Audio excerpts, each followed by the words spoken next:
After a contentious year in Hollywood, the year of the Harvey Weinstein accusations and the seemingly endless accusations that followed, the year of #MeToo and Time's Up, it was inevitable that the 2018 Oscars would be somewhat political.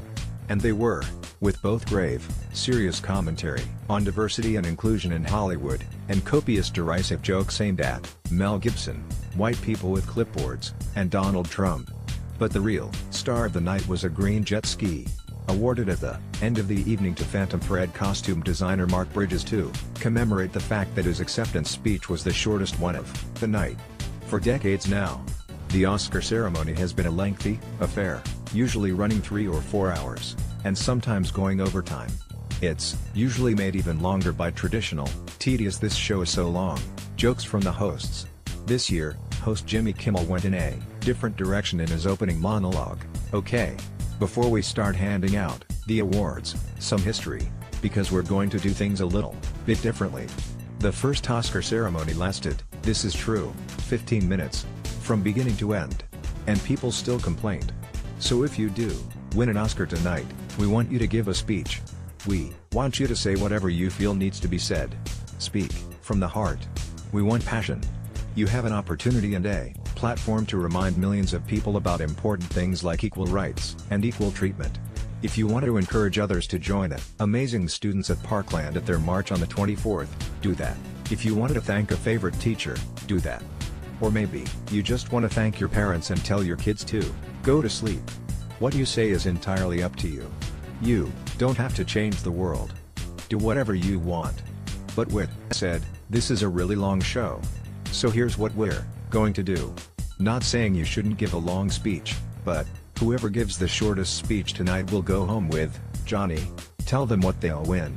Guess RC equals https://cdn.vox/chorus_asset/file/103443299/927265844.jpg.jpg alt equals 90th Annual Academy Awards. Show greater than at which point a curtain opened, revealing an $18,000 jet ski.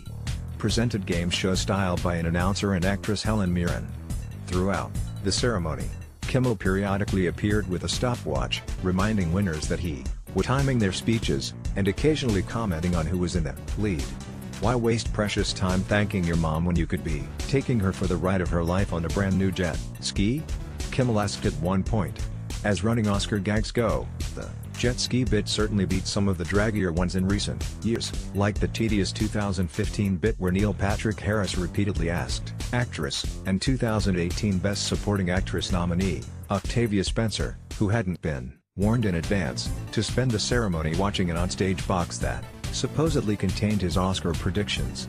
The jet ski contest likely didn't actually make any of the speeches shorter. Winners like 14-time nominee and first-time winner Roger Deakins, who spend a lifetime working up to an award, aren't going to waste their moment in the spotlight in order to compete for a prize.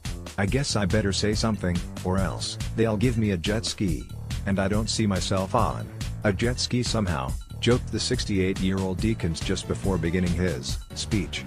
He wasn't the only winner to throw in a spontaneous reference to the gag. Obviously I'm not going to win the ski, chuckled Gary Oldman, toward the end of his 3-minute acceptance speech for Best Actor for Darkest Hour.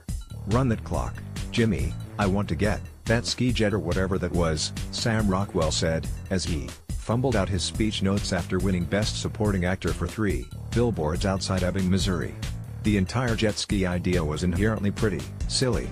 Given some of the past controversy over Oscar goodie bags, the luxury swag given away to Oscar presenters by companies looking for brand recognition, the idea of awarding an already rich filmmaker with an ultra-luxury item could potentially be seen as tone-deaf or offensive. And consciously turning the Oscars into a tacky game show in the hopes of getting a few people to shave 30 seconds off their award speeches wasn't necessarily in the interest of the dignified tone the ceremony often attempts to reach. But as Oscars too long